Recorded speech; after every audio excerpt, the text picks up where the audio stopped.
Yeah, and once you look at who runs those television networks, right, Lloyd, and major news companies, it makes sense. Yeah, when you look behind the curtain, right, when you look behind the curtain, you see that it's a completely different story. That's why I wrote this book called The Reality About Reality, Returning to the Old Ways, because they've been controlling, because they know this. They know the secret. The secret is that your focus determines your reality.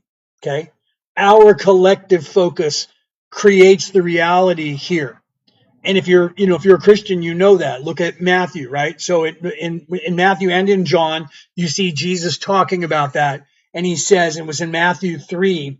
I don't know the exact numbers, like 3:18 or something in Matthew. Don't quote me on that, but somewhere in there, and that's when he says these words that God tells you, what you sow on earth, he shall too sow in heaven. What you reap on earth, he shall too reap in heaven. And then he goes on to say, if you had but a mustard seed of faith, now I'm paraphrasing, I'm not going verbatim, guys, but if you had but a mustard seed of faith, you could look at that mountain and say to that mountain, move from over here to over there, and it would. There was more involved in that if you look that up. So literally, that's saying that our focus determines our reality, what we make here. So when people are saying that God promised the new heaven and the new earth, this is where it's supposed to be.